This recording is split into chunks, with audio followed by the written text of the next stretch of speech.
Eu o que quero é devolverlle o poder á xente e que se esa xente o 25 de setembro co seu voto, pois a que empece a escribir unha nova páxina para este país. Cando dependeu do Bloque, nunca se deixou gobernar o PP. Nos aí temos a conciencia moi tranquila.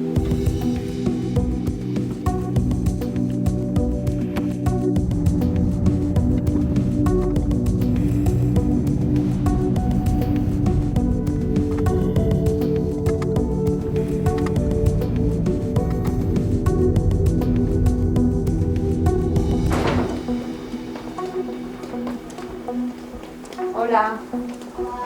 Eu nací no ano 77 e basicamente pois formo parte dunha xeración pois que viviu despois dunha ditadura, non? Que outros fixeron unha transición, que outros elaboraron un estatuto que nos dixeron que iba a ser a solución a todos os problemas que temos. Sin embargo, aínda que hai hoxe máis carreteras e máis hospitais, non? Os problemas estruturais e problemas de base que siguen estando aí.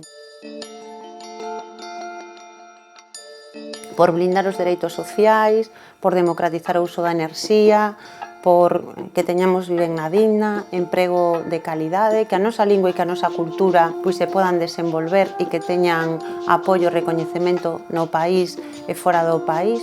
Para min iso é o nacionalismo e a alternativa ao proxecto que temos. Porque isto é como se eu creo que a miña vida me arreglo o veciño. E podo levarme moi ben co veciño, pero eu creo que teño que tomar as rendas e tomar as decisións para que a miña vida bralla para diante. E a Galiza pasa un pouco isto, non? Sempre nos din que a ver se o do lado nos arregla os problemas. E eu o que creo é que nós, como galegos e galegas, temos que responsabilizarnos do que somos, do que queremos ser e pelealo. Pelealo no sentido de defendelo e traballar e avanzar. A política sin ética e sin principios é como unha cáscara baleira que pode flotar pero que non ten nada dentro. Penso que estamos nun momento no que hai que recuperar o sentido xenuíno da política, non? A política non cortoplacista, non pensando pois, nas enquisas de cada día, sino realmente recuperando ese sentido en que a política ten que servir para darlle solucións á xente que vive aquí. Bueno, firmas en el libro de honor de... Ana, non pode ler, por favor. Bueno, así non é nada original, teño que recoñecelo, pero quedei un pouco... No, pois nada, Congalsa, empresa innovadora que demostra o potencial e capacidade do pobo galego, un exemplo de compromiso con Galiza e dos proxectos que é necesario impulsar e apoiar. Pois están chulos. Moi ben. Vendemos empanadillas y mini empanadillas. En esta fábrica, en las otras hacemos más porque nós queremos estar aí para defender e para darlle alternativas de futuro, para modernizar Galiza. O BNG é un instrumento útil para todo eso e unha organización política con historia, que aprendeu dos seus erros, que ten un proxecto actualizado no ano 2016 e que vamos, ademais, a ter a valentía suficiente para levar adiante os cambios que sexan necesarios para acabar pois, cos desafiuzamentos, para acabar pois, cos problemas de desemprego, para acabar coas discriminacións e as injustizas que estamos vendo. Son exemplos como os de Congalsa os que nos parecen que son importantes para darlle un futuro diferente a este país. Parécenos que o que non debería de ser exemplos como de Congalsa unha illa, sino que necesitamos realmente pois, dun país que aposte por a innovación e dun goberno que este disposto a apoiar este tipo de iniciativas e a facer que se sexa pois, un dos piares dunha nova etapa, dun novo desenvolvemento. Hola, moi bo día, que tal? Pois sí, estivemos visitando unha empresa que se chama Congalsa, pois o que estamos neste momento é pois vendo que hai moita xente no país que quere abrir unha nova etapa, que quere abrir un tempo novo para Galiza, para os galegos e para as galegas e que ven no BNG pois, unha forza política seria, con proxecto, solvente, con capacidade para xestionar e sobre todo que ten un programa para que Galiza saia adiante, para que saiamos do pozo que nos conduciron as políticas da dereita e as imposicións de recortes da Unión Europea.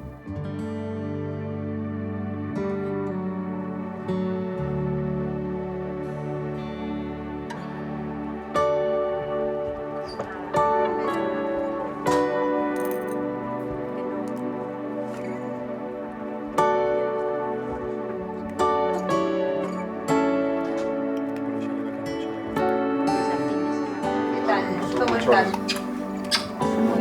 Sí. Pois moitas gracias, un placer estar aquí. É que está xusto coincidido que estamos facendo un vídeo así de como é un día coa candidata, tocou esta zona. E hoxe temos a visita no noso estudio de Ana Pontón, candidata á presidencia da Xunta polo BNG. Bos días, Ana. Moi bo día. Moi bo día, Ana. Que tal de volta na Bisbarra? Temos entendido que tes unha gran tradición de estar por aquí, verdade? Bueno, é unha comarca que coñezo, porque a máis levei moitos temas ao Parlamento e logo aparte tamén a coñezo por ocio, porque evidentemente tedes unhas praias maravillosas que sempre que teño ocasión, pois visito. E montes ou tiñamos montes? Sí, a verdade é que tamén non podemos esquecer a Curota, que é todo un símbolo e que todos os anos pois temos ese grave problema de ver como arde pois o noso monte e tamén pois evidentemente eso hai unha responsabilidade de quen prende lume, pero tamén hai outra responsabilidade política e é quen non pon en marcha medidas estruturais para que realmente o lume desapareza das noticias do verán do noso país.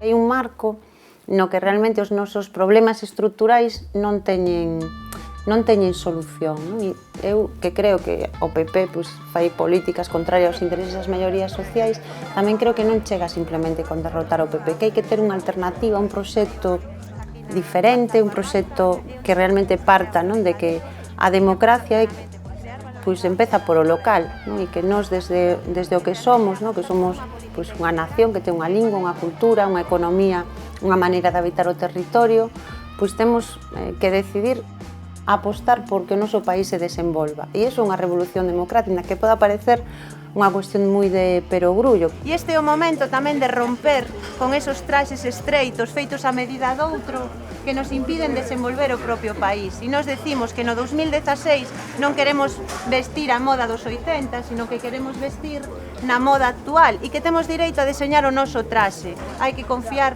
no único proxecto xenuíno e que non depende de Madrid que ten este país, que é o BNG. Entón, confiemos na alternativa, no que levamos feito, no que podemos facer e petemos a xente no corazón, porque Galiza tamén está no corazón da xente.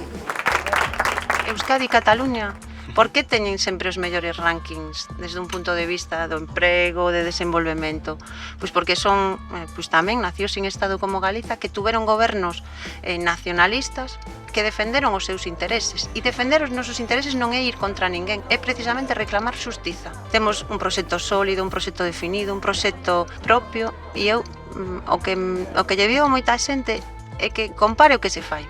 Entón, pois, eu podo verme reflexada no espello de Pontevedra, de Tomiño, de Bueu, de Allariz, de Carballo e vexo gobernos alternativos que cambiaron, que houve un cambio real.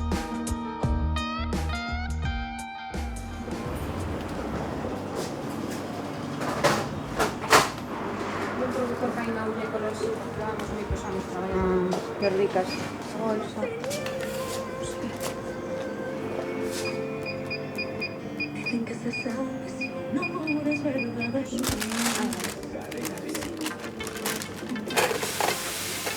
Y este azúcar como es blanco.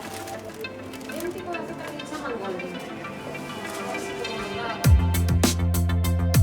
Eu, con todo, o que creo que o que levamos visto este ano, o único que nos di é que o espectáculo da política madrileña é moi pobre e de verdade que non creo que a esperanza e a solución aos problemas de Madrid vayan vir pola política madrileña, sino por empezar a pensar que existimos, que temos capacidade, que confiemos no país, que acreditemos en autorresponsabilizarnos do noso futuro.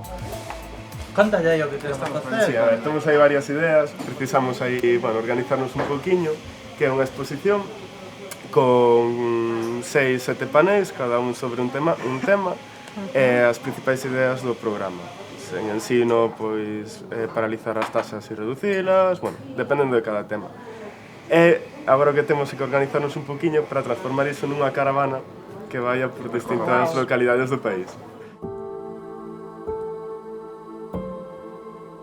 Secretaría de Intervención o que me traslada isto, que esta é unha competencia autonómica e entón que nos a nivel concello sí que podemos asumir ou poñer en marcha reglamentacións, ordenanzas que cubran esas competencias, pero realmente non sería unha competencia nosa. E entonces por iso facemos unhas bases, por unha cuestión tamén de tempo e de, bueno, os concellos pequenos temos pouco persoal, e entón sacamos, bueno, as bases son 10 días de exposición pública e unha ordenanza levaría, bueno, máis tempo. Muras é un concello que ten 381 muiños eólicos ali. 381. Dixe pronto. O Concello de Galiza que máis muiños ten, desde logo por habitantes, sí. En Que tedes principio, casi un muiño por habitante. ata fai pouco, ata o 2009, 2010, era o concello que máis tiña, pero agora nestes intres sí que non sei como está a cousa. E, bueno, isto eu creo que somos pioneiros. Incluso a nivel estatal non hai... Nos dedicamos 150.000 euros a estas bases. Canta xente calculades que se vai a beneficiar Por desta fogar, axuda? Claro, bueno, lógico tamén que sexa por fogar. Censada un pouco tamén para compensar os Concello do Interior, Concello Rural, moi despoboado, e o que pretendemos é que a xente vexa como algo positivo o feito de vivir en Muras, Fixar poboación tamén. fixar poboación. E entón, claro, a obriga iso de estar censado. Temos 300 casas con xente censada ali no concello, 700 habitantes aproximadamente. E bueno, Aquí o que vai haber é algunha xente que vai ter gratis a luz. A xente que ten as rentas máis baixas, realmente con 500 euros ao ano, basicamente un consumo medio, as rentas máis baixas van a ter a luz gratis, non? Nos fixemos un estudio antes de isto, é dicir, isto empezou a finais da pasada legislatura, nos vimos que isto a xente lle gustaba e tamén, bueno, conectaba coa nosa idea, non co que quero venegar. E entón foi cando lle empezamos a dar forma, fixemos un estudio cando conseguimos a alcaldía e o que víamos era que hai, bueno, de toda a xente que presentou documentación sobre o ano 2014-2013 foi sobre o que se fixo o estudio, sobre agora cos datos que temos sobre un 75% vai a ter a luz gratis. Cambiar ese modelo requiere tamén dun goberno que acredite en que nos estamos destinados a algo máis pois que a ser turistas ou un xeriátrico. Para iso na terra non é viable e creo que habría cousas que a sociedade se teñen que gañar.